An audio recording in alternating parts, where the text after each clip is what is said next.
नमस्कार, मैं हूं राज और आप देख रहे हैं प्योर पॉलिटिक्स। दिल्ली ब्लास्ट के बाद भारत पाकिस्तान के ऊपर लगातार दबाव बना रहा है और पाकिस्तान को यह खुलेआम चेतावनी दी जा रही है कि अगर उसने अपने रास्ते नहीं बदले तो उसको भारी कीमत चुकानी पड़ेगी। आपको याद होगा, भारत के रक्षा मंत्री राजनाथ सिंह ने पाकिस्तान को यह धमकी दी थी कि अगर तुम नहीं सुधरे और भारत के खिलाफ इस तरह की हरकत करते रहे तो अगली बार युद्ध हुआ ऑपरेशन सिंदूर पार्ट 2 में भूगोल और इतिहास पाकिस्तान का दोनों बदल जाएगा। रक्षा मंत्री ने बड़ा स्पष्ट कह दिया था और भारत के आर्मी चीफ ने भी यह कहा था कि जिस तरह का रिस्ट्रेंट, संयम भारत ने ऑपरेशन सिंदूर पार्ट 1 में दिखाया था वो अगली बार भारत नहीं दिखाएगा। मतलब जिस तरह से भारत ने पाकिस्तान को बख्श दिया ऑपरेशन सिंदूर पार्ट 1 में, वो पार्ट 2 में नहीं बख्शा जाएगा और पाकिस्तान टुकड़े टुकड़े हो जाएगा। अभी भारत की सेना ने कच्छ के रण में त्रिशूल जो एक्सरसाइज किया था उसमें भारत ने अपनी पूरी क्षमता दिखाई और पाकिस्तान को ये साफ संदेश दे दिया था। लेकिन उसके बाद अब जो भारत के विदेश मंत्री हैं डॉक्टर एस जयशंकर, उन्होंने भी पाकिस्तान को खुलेआम चेतावनी दी है और ये कहा है कि भारत किसी भी तरह के आतंकवाद को बर्दाश्त नहीं करेगा और भारत को यह अधिकार है कि वो अपने लोगों की रक्षा करे किसी भी तरह के आतंकवाद के खिलाफ, और जो भी एक्शन लेना है वो एक्शन ले। देखिए, ये बड़ा स्पष्ट संकेत है जो भारत पाकिस्तान को दे रहा है। डॉक्टर जयशंकर जब भी कुछ बोलते हैं शब्दों को बड़े नाप तौल के बोलते हैं और इस बार जब उन्होंने ये कहा है कि भारत के पास ये अधिकार है अपने लोगों को डिफेंड करने का इस तरह के आतंकवाद से, और ये बयान उनका बिल्कुल, ये दिल्ली ब्लास्ट जो हुआ है जिसमें 15 लोग मारे गए हैं और ये पूरा मॉड्यूल जैश ए मोहम्मद का है। पाकिस्तान में बैठ करके जैश ए मोहम्मद के हैंडलर्स ने इस पूरे आतंकी घटना को अंजाम दिया। ये डॉक्टर्स की फौज तैयार करके, सारे मुस्लिम डॉक्टर्स की फौज तैयार करके, बिल्कुल स्पष्ट है ये भी एक आतंकी घटना थी जिसको पाकिस्तान से बैठ के वहां के हैंडलर्स ने अंजाम दिया है। और प्रधानमंत्री मोदी ने बड़ा स्पष्ट कह दिया था कि कोई भी एक्ट ऑफ टेरर जो है वो एक्ट ऑफ वॉर होगा। तो उसके बाद डॉक्टर जयशंकर ने पाकिस्तान के विदेश मंत्री इशक डार की मौजूदगी में यह बात कही है। उन्होंने कहा है कि भारत इस तरह की घटनाओं को बर्दाश्त नहीं करेगा और अपने लोगों को डिफेंड करने के लिए जो भी करना है वो करेगा। दरअसल डॉक्टर जयशंकर ने ये बात SCO heads of government meeting जो इस वक्त रूस में हो रही है, एससीओ की एक सम्मेलन वहां पे हो रही है हेड्स ऑफ गवर्नमेंट की, जहां पे वो भाग लेने गए हुए हैं, वहां पे उन्होंने कहा। और वहां पर पाकिस्तान के डिप्टी प्राइम मिनिस्टर और फॉरेन मिनिस्टर मोहम्मद इशक डार वो वहां मौजूद थे और उनकी उपस्थिति में उन्होंने बात कही, इसलिए ये और भी ज़्यादा महत्वपूर्ण हो जाता है।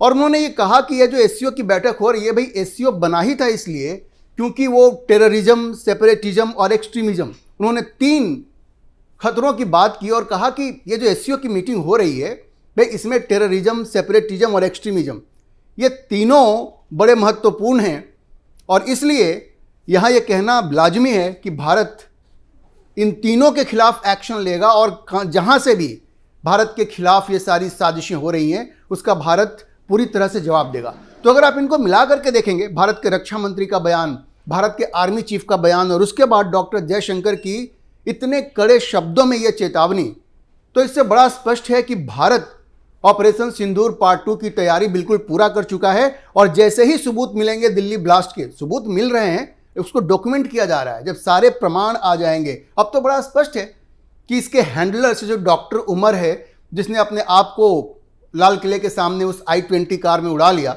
उसके हैंडलर्स पाकिस्तान में थे।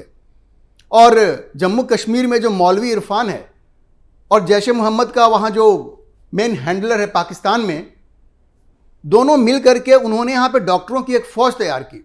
कम से कम 10 लोग हैं उसमें, जिसमें डॉक्टर उमर है, डॉक्टर मुजम्मिल है और लखनऊ की वो डॉक्टर शाहीन, ये सब यहाँ दिल्ली में फरीदाबाद में अल फलाह यूनिवर्सिटी में ये काम कर रहे थे। आप समझिए कि सारे डॉक्टर्स किस तरह से ब्रेन वॉश्ड हो चुके थे, रेडिकलाइज हो चुके थे और ये सारा रेडिकलाइजेशन का ये जो प्रोग्राम था ये पाकिस्तानी हैंडलर्स ने यहाँ चलाया। और ये जो डॉक्टर शाहीन थी ये तो जैश ए मोहम्मद की वीमेन विंग की चीफ थी भारत में। आपको याद होगा जब भारत ने ऑपरेशन सिंदूर किया था तो जैश ए मोहम्मद का जो ट्रेनिंग सेंटर था मसूद अजहर का, जहां पे वो आतंकियों को ट्रेनिंग देता था, उसको ध्वस्त कर दिया था, जिसमें मसूद अजहर का जीजा भी मारा गया था और उसकी बहन बेवा हो गई थी। तो वही जो उसकी बहन है उसको उसने वीमेन विंग का चीफ बनाया है पाकिस्तान में, और उसने भारत में इस डॉक्टर शाहीन को नियुक्त किया भारत में उनके ऑपरेशंस को चलाने के लिए, वीमेन विंग को। तो ये बड़ा स्पष्ट है कि इस पूरे आतंकी घटना में पाकिस्तान का हाथ है और पाकिस्तान में बैठ करके उन लोगों ने इस घटना को अंजाम दिया है। रोज गिरफ्तारियां हो रही हैं और ये सब कुछ डॉक्यूमेंट हो रहा है, सारे प्रमाण आ रहे हैं, और एक बार सारे प्रमाण आ गए तो पाकिस्तान को इसकी कीमत चुकानी पड़ेगी।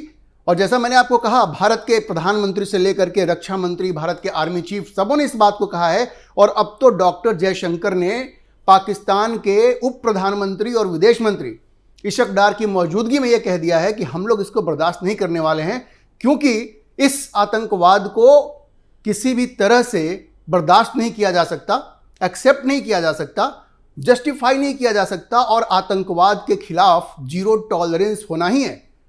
उन्होंने कहा कि आतंकवाद के खिलाफ जीरो टॉलरेंस होना ही है और हम निश्चित रूप से इसको माफ नहीं करेंगे। तो आप समझिए, जयशंकर की इस धमकी के बाद पाकिस्तान में दहशत फैल गया है, पाकिस्तान में दहशत है।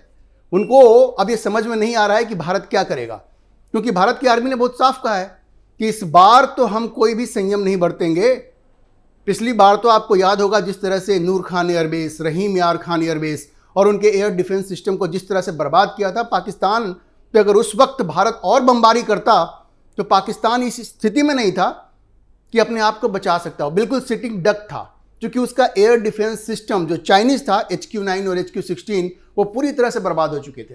वो तो भारत ने छोड़ दिया जब पाकिस्तान ने माफ़ी मांग ली कि भाई अब हमें माफ़ कर दो। लेकिन इस बार सेना ने बड़ा स्पष्ट कह दिया है कि इस बार हम लोग छोड़ने वाले नहीं हैं। अच्छा देखिए, पाकिस्तान के लिए एक चुनौती और भी खड़ी हो गई है। वो चुनौती ये है कि जो SCO है, संघाई कोऑपरेशन ऑर्गेनाइजेशन, SCO, जिसमें चीन की सबसे बड़ी भूमिका है, चीन के इर्द गिर्द ही ये SCO घूमता है, जिसका सदस्य भारत भी है और पाकिस्तान भी है।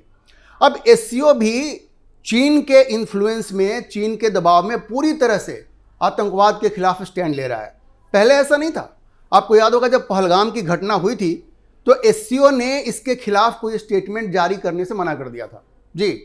लेकिन उसके बाद प्रधानमंत्री मोदी ने जब दबाव बनाया, और रही सही कसर ये डोनाल्ड ट्रंप ने पूरी कर दी, उसने भारत और चीन दोनों को टारगेट कर लिया।